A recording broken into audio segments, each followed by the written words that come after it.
semuanya, kenalin nama aku Raida. Halo, assalamualaikum. Nama saya Faruk Jamjami. Kembali lagi bersama kami di Podcast Seru Bersama Bubuahan.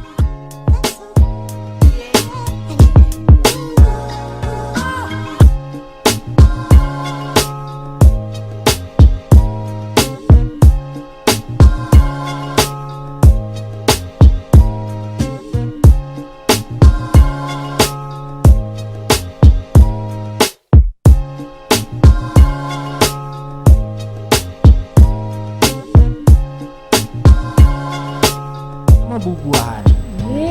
Kepanjangannya PSBB. Gitu ya? Iya benar. Nah, kita kebetulan kemarin sudah bikin video yang pertama, tapi kali ini kita mau buat part 2 dengan suasana yang lebih baru karena kita baru aja dapat studio baru. Dan tentunya hari ini kita juga punya program yang namanya PSBB, yaitu Podcast Seru bersama Bubuhan. Nah, untuk yang pertama kali ini kita mau lanjut ke Q&A bersama Pimret yang kemarin. Jadi hari ini kita bakal nyambung lagi karena video yang kemarin menurut kami bakal lebih fresh yang video kali ini gitu. Nah, untuk pembukanya kebetulan kita mau bikin suasana yang baru untuk Q&A-nya. Jadi kita mau minta harapan dari pimpinan redaksi kami. Gimana sih podcast harapannya untuk podcast kali ini? Oke, terima kasih Mbak Reda. Jadi ini podcast pertama untuk konten part kedua. Jadi sebelumnya kita sudah bikin konten Q&A bareng Pimret Kaltim Pos.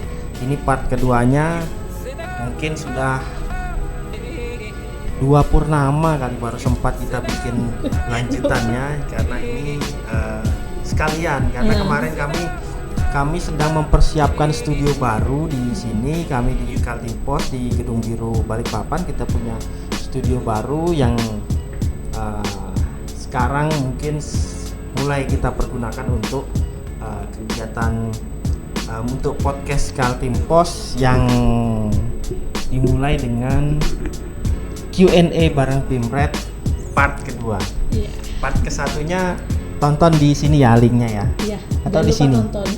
Ya meskipun itu kemarin biasa aja studionya dan kali ini studionya baru tapi mudahan lebih fresh yang kali ini. Kemarin itu studio dadakan.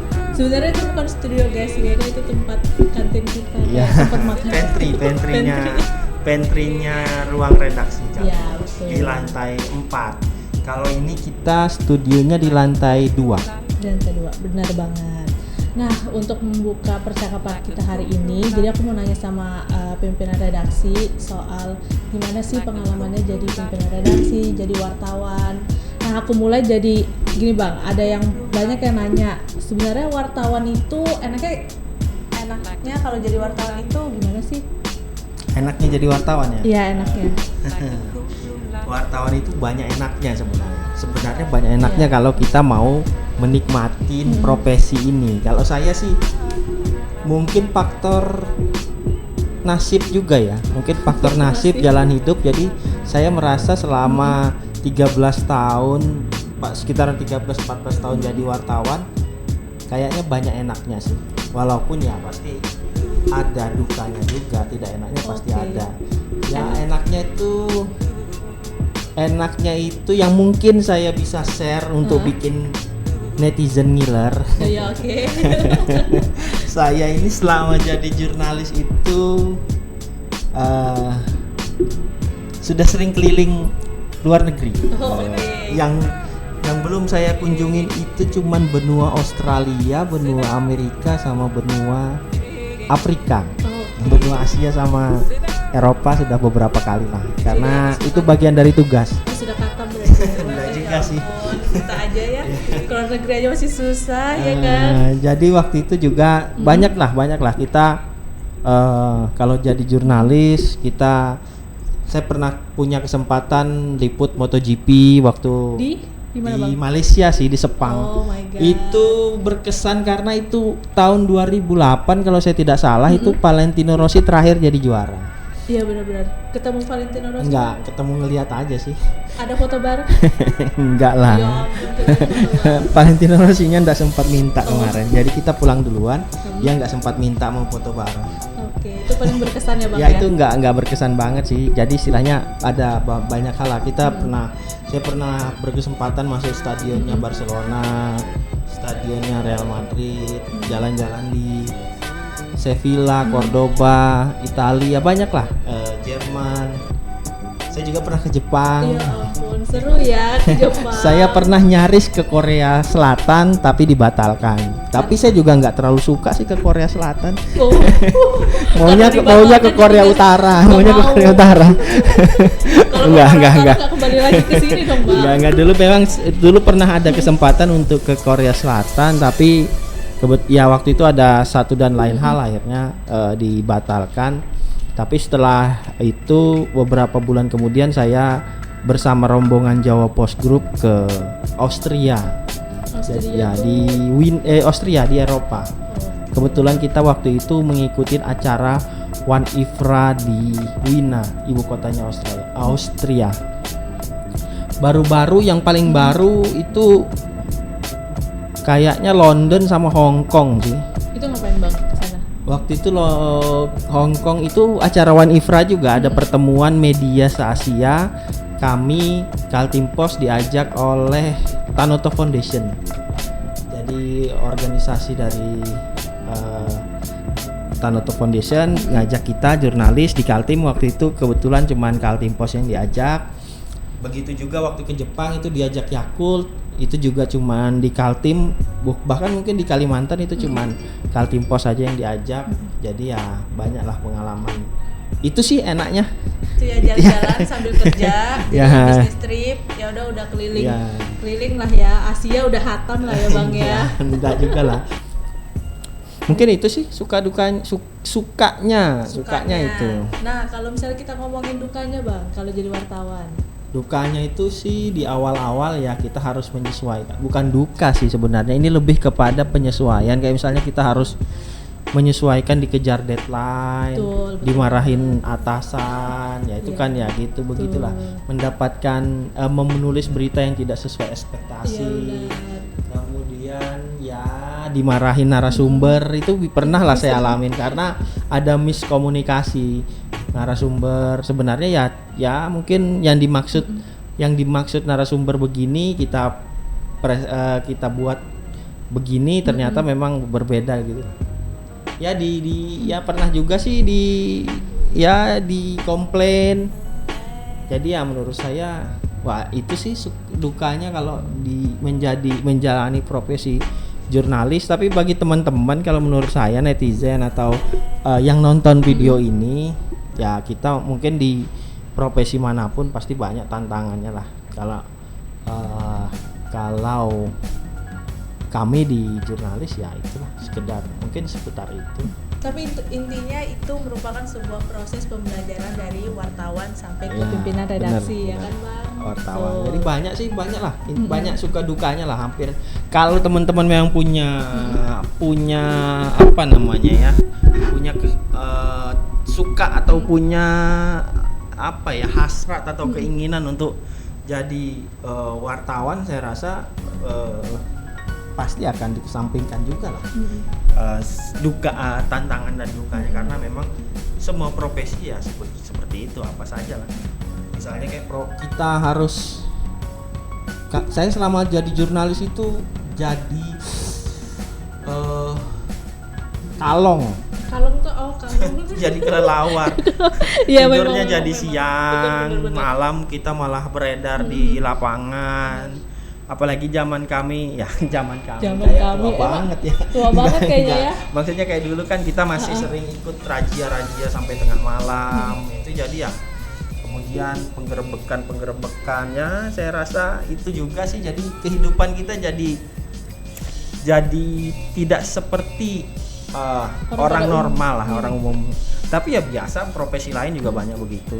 Jadi saya rasa mungkin ya karena kita banyak dulu ya, maksudnya ketika wartawan banyak meliput, mengetik sampai malam, akhirnya pulang nggak bisa langsung tidur, jadi terbiasa tidur jam 2 jam 3, akhirnya siangnya ya tidur lagi setelah tugas. Jadi pola hidupnya jadi tidak seperti orang Pada umumnya lah, orang umum. Kalau orang kantor kan kerjanya Ya, pagi, kalau ini benar. wartawannya tidur kalau pagi. Ya, benar. Ya sakit kepala juga sih kalau misalnya tiba-tiba kurang tidur di Iya. kontak bos suruh kemana bikin ngejar penugasan ini ya harus dilalui lah. Dan jam waktunya biasanya wartawan tuh fleksibel ya Bang ya? Ya benar, wartawan itu salah satu yang mau dibilang kesenangan atau keunggulan atau nilai plusnya, kita tidak terikat jam kerja. Jadi misalnya siang ini jam berapa nih? Siang ini jam 14.52. Ini kan jam kantor. Kita Iya. malah bikin video di sini. Malah kita ketawa-tawa di sini ya kan? Ya, jadi kami tidak punya jam Iya, kerja, benar. tapi harus selalu ready lah.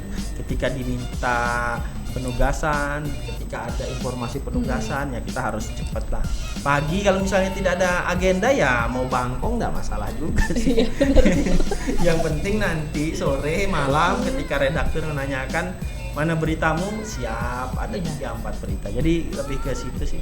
Kalau cepat kerja, cepat pulang duluan ya enggak masalah. Enggak ke kantor, apalagi sekarang kan kita WFH sebagian ya. Jadi enggak semua jurnalis ke kantor.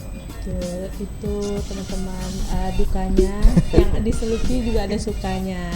Nah Bang, mau nanya, ini kepo banget ya sebenarnya nih. Kita misalkan aja nih ya, kalau misalnya gaji Pimret, misalnya kita kumpulin selama setahun tanpa Bang Farouk belanjain, itu kira-kira bisa dibelanjain buat apa?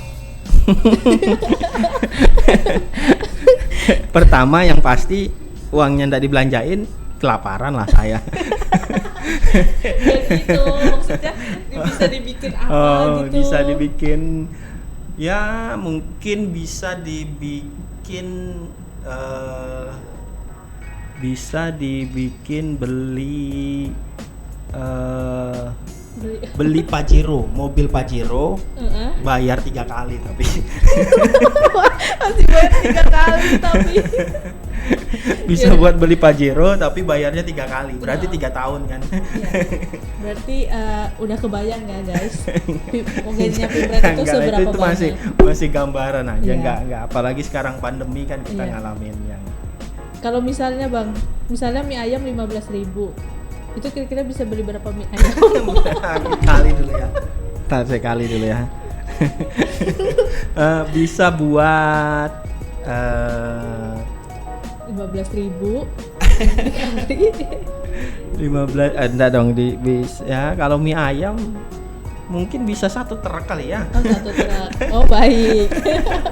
Enggak lah, itu kasaran aja. Iya oke guys, udah kebayang guys ya, tapi meskipun nggak dapat jawabannya tapi kebayang lah ya. Ya dibayang-bayangin sendiri aja. Bayang-bayangin aja lah. Iya. Nah ini sebenarnya ini pertanyaan pribadiku sebagai bukan alumni dari universitas ini ya. Jadi aku mau nanya, di Kaltim Pos ini mayoritas karyawannya hampir setengahnya itu kebanyakan lulusan dari Universitas Mula Warman. Nah, kenapa Bang? Kenapa harus Unmul? Bahkan Bang Farouk sendiri itu lulusan Unmul. Oh, Jadi iya. kenapa Unmul? Kenapa Unmul? Apakah Unmul ini memang universitas prioritas di Kaltim Pos? Halo mahasiswa Unmul, saya alumni Unmul angkatan 2002. 2002? Masa 2002? Angkatannya. Oh iya, angkatannya. Oke. Angkatan itu berarti lulusnya? Enggak dong, angkatan Masuknya? tuh tahun masuk. Oh. Saya lulusnya tahun 2007. Oh. Oke, sebenarnya enggak ini anak Unmul yang nonton ini disinggung ini. Iya, harus nonton berarti anak Unmul. Gini, sebenarnya enggak mengutamakan Unmul ya, tapi secara natural aja. Itu secara natural gini ya, secara natural tiba-tiba kita nyadarin oh banyak anak Unmul sekalinya. Ya, jadi dari tahun 2003 Unmul itu membuka ilmu komunikasi. Jadi 5-6 tahun kemudian dia punya lulusan-lulusan yang bidangnya tersalurkan di media. Tentu gak cuma Kaltim Pos, banyak media. Itu juga faktor lain. Kemudian faktor lainnya lagi, Kaltim Pos itu punya saluran penerimaan karyawan melalui pelatihan jurnalistik Kaltim Pos, namanya LJKP. LJKP itu dulu rutin dilakukan sebelum pandemi ya. Setelah pandemi kita mulai stop. Jadi dulu rutin dilakukan itu setahun sekali, bahkan sampai 2 kali.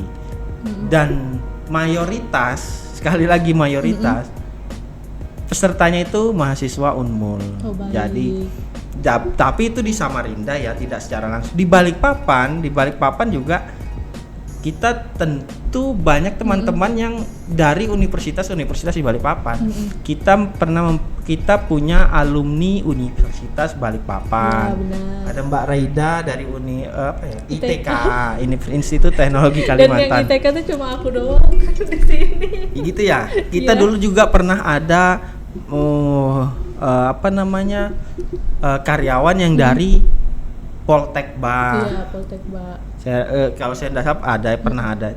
Yang masih ada sampai sekarang itu mungkin jumlahnya 2, 3, 4 orang. Banyak itu STT Migas. Iya, STT Migas juga lumayan banyak. STT Migas lumayan banyak. Jadi bukan karena kami memprioritaskan Unmul, tidak, itu natural. Secara natural tiba-tiba kita sadar, oh banyak Unmul ya gitu. Dan sekarang ini ya. Ini juga secara natural. Tidak ada settingan sama sekali. Di redaksi ini kan dikepalai oleh pemimpin redaksi. Pemimpin redaksinya saya. Saya lulusan HI, Fakultas Ilmu Sosial dan Ilmu Politik, Unmul. Saya punya dua wakil pemimpin redaksi, itu dua-duanya alumni Visipol Unmul juga. Jadi kan secara tidak langsung saat ini jadi rejimnya Visip Unmul sebenarnya selama 3 tahun terakhir ini. Jadi ya itu secara natural. Tiba-tiba Unmul tapi sebelumnya tentu secara perjalanan tentu tidak juga. Bahkan pemimpin redaksi kita sebelumnya ada yang dari universitas di Balikpapan, ada yang dari. Jadi saya rasa itu natural sih sebenarnya. Dan kami sendiri tentu sangat welcome, sangat senang ada universitas-universitas baru, tempat kita saling sharing, berbagi informasi, dan tentunya kita senang dengan adanya perkembangan di dunia pendidikan. Apalagi ITK baru ya? Iya, ITK baru juga. Baru. Kita juga senang ada ITK. Cuman saya kemarin itu mau lanjut di ITK enggak sesuai jurusannya kan, ilmu pasti semua kan ITK kan? Pasti. Teknik semua soalnya. Saya dari ilmu sosial. Baru misalnya diterima pun masuk bisa langsung gila saya hitung-hitungan di ITK. Jadi ya itulah. Jadi secara tidak langsung natural banyak dari. Mungkin juga tahun dulu tuh karena dulu tuh yang universitas negeri cuma di Samarinda kan Bang, apalagi yang cuma ilmu sosialnya juga adanya di Samarinda. Benar-benar. Nah, di sini kan masih minim lah ibaratnya di Balikpapan. Dulu dari Stain, Samarinda banyak juga, ada juga dari Stain. Jadi kita bahkan dari universitas di Jawa juga banyak. Iya. Benar. Berarti tetap prioritas ya berarti. Enggak lah, kalau prioritas enggak, tapi natural langsung tiba-tiba. Nah, ini kan ada Mbak Raida yang sebagai pelopor dari mahasiswa ITK yang bergabung di Kaltim Pos. Nanti semoga ke depan semakin banyak alumni-alumni dari universitas lokal yang bergabung di kita. Ini kan menunjukkan bahwasannya universitas lokal punya potensi yang cukup luar biasa, Pak. Luar biasa ya. Nah ini mungkin pertanyaannya udah selesai, tapi aku punya jawaban. Ini semacam kuis cepat sih Bang. Jadi Bang Farouk harus jawab dengan cepat, ya. Mbak, kalau enggak dengan cepat kan nanti tinggal diedit seolah-olah cepat. Ya Allah. Ini aku punya pertanyaan ya. Jawab cepat berarti. Oke. Batuk kan jadinya. Oke, yang pertama, Bang Farouk pilih bubur diaduk apa enggak diaduk? Diaduk lah. Oke. Oke, yang kedua, pilih Twitter apa Facebook? Twitter. Oke. Nah, ini pilihan. Saya nggak punya Facebook. Oh, baik. Oke, yang ketiga ini pertanyaan. Pilih diselingkuhin apa nyelingkuhin? Aduh. Bukan pilihan sih, saya punya pengalaman lah. Kayaknya bukan diselingkuhin sih. Pilih ditinggalin lah gitu ya. Diselingkuhin berarti kan Iya. ditinggalin Nah, itu di-cut dulu, ulangin. Pilih diselingkuhin apa menyelingkuhin? Iya. Coba ulangin Pilih pertanyaan. diselingkuhin apa nyelingkuhin? Aduh, apa ya? Dua-duanya deh. Oh, dua-duanya. Pilih salah satu. Atau next. Next aja sih. Next sudah ya. Yap, ini Bang ya. Pilih kaya apa cerdas? Kaya lah. Ini. Kaya dulu baru cerdas. Oh baik. Oke, yang ini pertanyaan selanjutnya. Pilih penulis buku apa penulis berita? Penulis buku. Sekarang saya coba menulis buku karena mungkin belasan tahun saya sudah menulis berita ya. Berarti udah dapat nih kita mau nulis buku bentar Oh, iya. lagi. Saya lagi nulis buku ini memang. Nah, ini pilihan selanjutnya ya. Pilih puisi apa pantun? Puisi lah, saya kan melankolis gitu. Baik. Ini lagi ya. Pilih cewek cantik apa cewek manis? Manis lah, kalau manis itu nggak bosen. Oh baik. Iya ya, betul ya. Udah tahu. Kalau manis tuh nggak bosenin kalau dilihat. Oke, selanjutnya. Pilih Indomie goreng apa Indomie kuah? Saya sudah 1 tahun tidak makan Indomie. Indomie goreng lah. Siannya gara-gara itu ya Bang? Iya, Ada gara-gara. sesuatu